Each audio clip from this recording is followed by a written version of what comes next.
헌재에서 결정문에서도 잘 얘기했다시피 18줄에 걸쳐서 얘기했다시피 정상적인 상태에서도 전횡을 벌이면서 온갖 종류의 희한한 법안을 마구 밀어넣는 그 집단이 헌법을 만들면 어떻게 만들겠습니까? 플레이어들이 후져서 문제가 생기고 있을 때 제도를 바꾼다고 하면 그 후진 플레이어들이 제도를 바꾸게 되는데 이 사람들이 바꾸는 제도를 믿을 수 있냐는 거죠.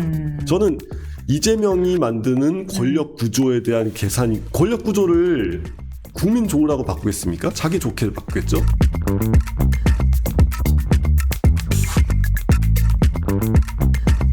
개헌이 다시금 화두에 올랐는데 지난번에 개헌은 지금 돼서는 안 된다라는 의견을 피력하셨거든요. 네, 맞습니다. 똑같아요. 그러니까 의견은 변하지 않았습니다. 왜냐하면은 아니 저희 헌재에서 결정문에서도 잘 얘기했다시피 18줄에 걸쳐서 얘기했다시피 그렇게 정상적인 상태에서도 전횡을 벌이면서 온갖 종류의 희한한 법안을 마구 밀어넣는 그 집단이 헌법을 만들면 어떻게 만들겠습니까? 헌법은 특히 이제 누구에게 뭘 해준다, 누구에게 뭘 보장한다, 이런 게 진짜 함부로 들어가면 안 된단 말이죠. 그러니까 예를 들면은 우리가 브라질이라는 나라가 있는데 거기가 이제 이런 식의 민중민주주의가 좀 이렇게 막 득세를 하다 보니까 개헌을 많이 하고 헌법을 한 번씩 개헌할 때마다 이제 뭐 농민에게 무슨 소득을 보장하고 뭐 노동자에게 무슨 권리를 보장하고 이런 거를 헌법에다가 막 집어넣었어요. 그 결과 경제가 아무리 엉망진창이 되어도 그걸 손을 못 대게 됐습니다. 못 된다.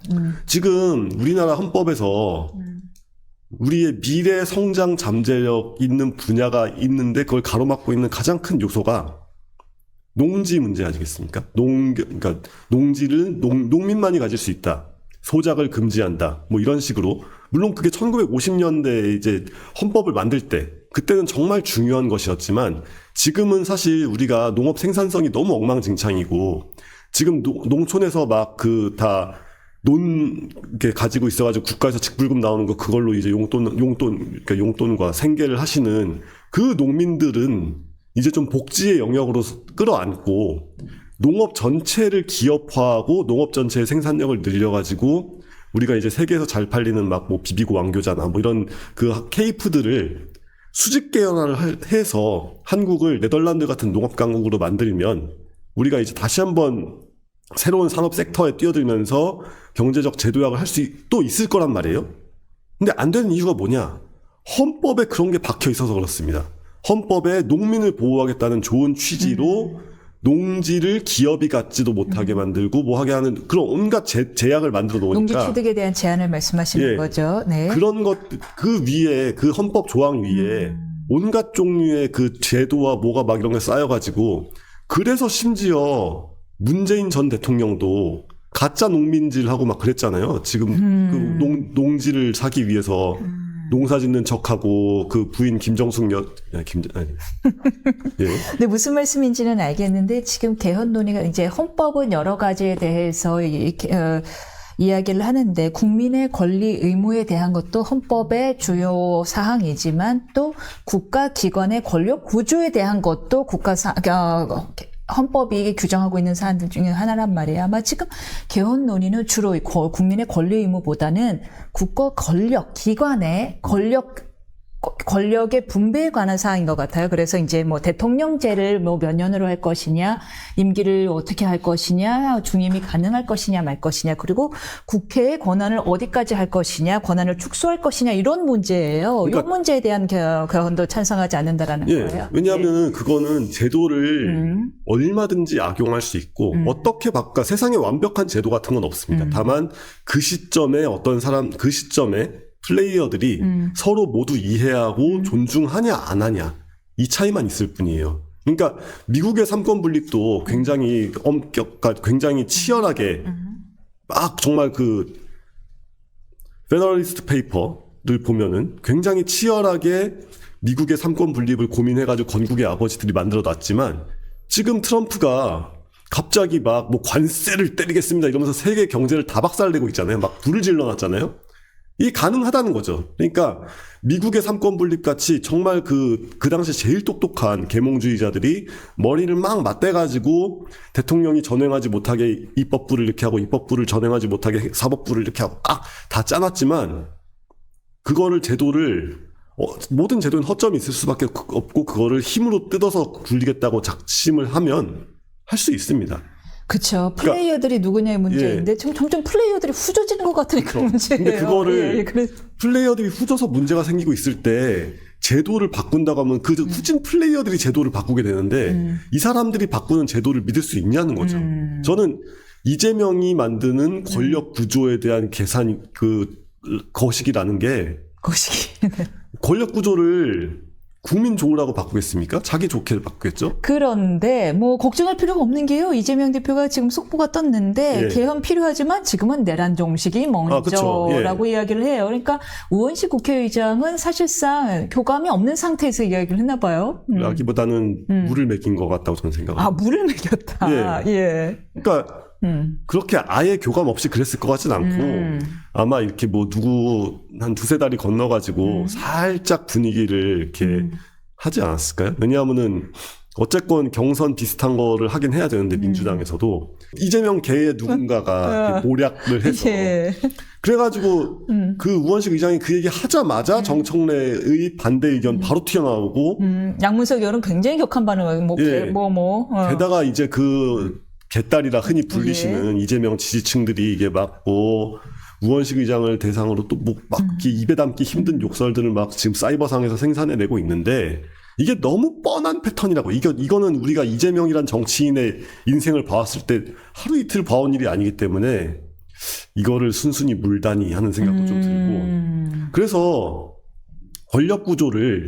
권력을 이렇게 쓰는 사람들이 그러니까 지금 우원식 의원을 이 의장의 존재감을 없애기 위한 이재명파의 큰 그림이라고 보는 거예요. 그래서 이렇게 부추겨서 이렇게 하게 한 다음에 뭐 약간 잘라내는 좀 거다. 그런 측면도 있고. 근데 문제는 그러면 이 상태에서 이재명파만 이상한 게 아니잖아요. 지금 이렇게 돌아가고 있는 그 정치적 분위기를 만드시는 분들 전체가 좀 우리 국민적인 스탠다드에 못 미친다고 우리가 생각을 할 수 있는데 이 상태에서 만들어지는 권력 구조론이라는 게 정상적이겠네요. 그럼 언제 해요? 점점 후져지는데. 그러니까 룰은 룰대로 냅두고 거기 안에서 사람이 잘해야죠. 사람이 잘해야 그러니까 된다. 우리가 그런 겁니다. 이 예. 국회의원 선거 할 때마다 꼭 역시 중대선거구제가 필요한 것 같아. 비례를 늘려보자. 뭐 아무튼 뭐 온갖 좋은 제도 얘기 나오잖아요. 하지만 그 제도를 바꾸면 바꿀수록 어떻게 됐습니까? 지금 심지어 용해인 의원 같은 사람은 정당만 바꿔가지고 비례를 두 번 임기 가져가고 계신데 이거는 편법이잖아요. 근데 이런 사람들이 법을 만들고 있다고요. 왜냐? 제도를 엉성하게 만들어서 그렇습니다. 반면에 영국 정치의 모든 게 좋다는 건 아니지만 영국은 여태까지 단 한 번도 하원 선거에서 단순 다수 소선거구제를 벌인 적이 없어요. 그냥 똑같은 제도로 쭉 갑니다. 200년인가 300년 넘게. 근데 오히려 한국보다 정치가 더 역동적이고 이제 보수당이 잘못한 것 같은 보수당 진짜 확 망하고 노동당이 잘못한 것 같은 노동당이 확 망하고 심지어 제3당이 떠가지고 전국을 완전히 들어엎기도 하고 막 그런단 말이에요.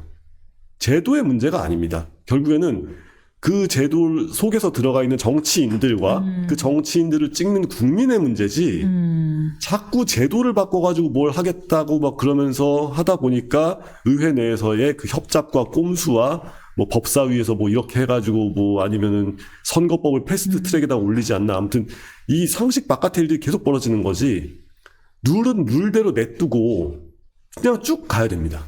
근데 이재명 대표도 2022년 대선을 앞두고는 그때 4년 중임제, 권한 분산, 지방장치 강화 등을 주장하면서 얘기했거든요. 그리고 개헌 얘기를 했었고 심지어 정대철 헌정회장의 전언에 따르면 이재명 대표도 최근 책임총리제 도입도 골자로한 개정안에 뭐 심리적으로 동의했다라고 해요. 근데 왜 이제 와서 이제는 내란 정식이 먼저다라는 거죠? 내란 이야기를 계속 끌고 가야 돼서. 예, 그렇죠. 그리고 방금 말씀드렸지만 그렇죠. 우원식 의장이 거기에 찬성 안 했으면 본인이 개헌론을 얘기했을지도 몰라요. 조금 더 자세해요. 그러니까 아니 제가 말씀드렸잖아요. 그러니까 이거는 그냥 누구 한 명 여기 그러니까 허방다리 파놓고 절로 가라 이렇게 했던 것뿐이에요. 그러니까 그 어떤 논의에도 진정성이 없습니다. 그러니까 우리가 이재명이라는 정치인을 볼 때 이 사람의 어떤 발언도 행동도 그 안에 말 안에 담겨 있는 진의 같은 건 존재하지 않는구나 라고 생각을 해야 이해를 할 수 있지. 그게 아니라 이 사람을 보면서 막 이게 이재명은 뭐 이런 거를 하고 싶었던 사람이고 이런 거 없어요. 그냥 이재명은 대통령이 되고 싶은 사람이고 그게 전부입니다. 그러니까 이제 될 거 이제 보여. 예, 그렇죠. 이제 코앞에 보이는데 그럼 오래 해야 돼. 나한테 지금 어쨌건 본인이 아무리 2심에서 무죄가 나오고 뭐 했다고 하지만 또 걸려있는 재판도 워낙 많고 권력이라는 게 어쨌건 늘 불안하잖아요. 그러면은 우원식이라는 존재는 눈에 거슬리죠. 이럴 때 개헌론을 우원식 의장이 그게 아니라 우리가 헌법을 이렇게 급하게 바꿀 수는 없다 라고 했으면 아마 뭔가 또 뭐 그랬을 겁니다. 그러니까 하여튼 우원식 의장이 그 잠재적 경쟁자로 올라오는 것을 뭐 막기 위한 뭐 그러니까 어떤 그 외에 제가 좋아하는 라퐁텐 우화 중에 이제 새끼 양이 물을 마시고 있는데 늑대가 다가와가지고 네가 지금 여기서 물을 마시니까 내가 마시는 물이 더러워졌어 라고 하니까 내가 하류에서 마시고 있었는데요 뭐 이렇게 양이 얘기하고 뭐 이렇게 양이 뭐라고 설명을 해도 늑대는 계속 트집을 잡아요. 그냥 트집 잡기예요 이거는. 트집 잡기다. 반면에 국민의힘 후보들은 지금 중임제 개헌이 대세를 이루고 있습니다. 물론 연도는 다 달라요. 3년, 뭐 혹자는 3년까지 이야기를 하고요. 7년도, 뭐 5년도 이야기를 하는데 자, 이 주자들은 그럼 어떤 속낸 건가요? 근데 일단은 어쨌건 중요한 주제니까 이게 약간 정치인과 논객의 일이 비슷한 게 떡밥 내지는 화제가 생기면 그거를 아예 안 물 순 없잖아요.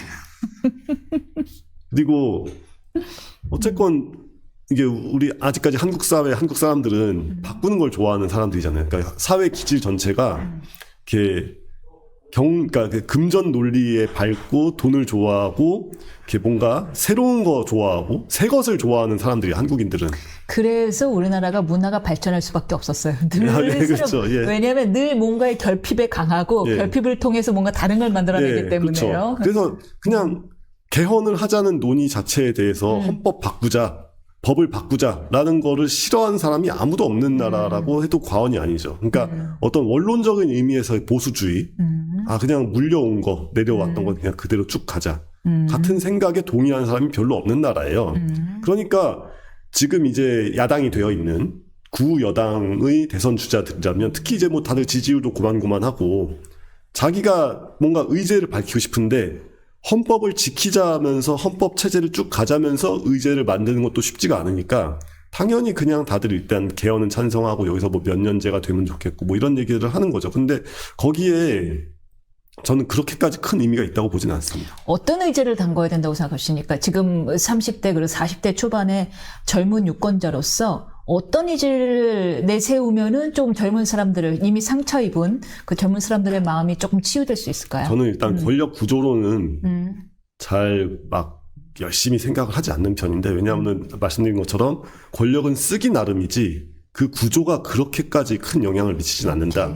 하지만 지금 어쨌건 우리가 헌재에서도 명시했다시피 의회 권력을 통제할 방법을 전혀 마련해두고 않은 것이 87년 헌법 체제의 가장 큰 문제고 양원제를 도입해야 되는 것 같긴 합니다. 그러니까 하원이 어쨌건 가장 큰 그 입법기관 중에서 더 크고 더 영향력이 있기에 마련이지만 그걸 제어할 수 있는 조금 더 임기도 길고 지역구도 넓고 이제 그런 상원이 도입돼야 되는데 지금 상원이 없으니까 상원 역할을 하고 있었던 법사위를 그래가지고 이제 법사위는 야당한테 주는 게 관례였는데 그 관례를 깨기 시작하면서부터 지금 이 모든 문제가 벌어졌거든요. 그런데 관례로 못 지키겠다. 관례로 못 지키겠다라고 한다면은 헌법을 바꿔가지고 권력 구조를 바꿔서 국회라는 게 국회에서 만들어지는 어떤 그런 그 민의의 반영이라는 게 꼭 국가와 국민들에게 좋지 않을 수도 있구나.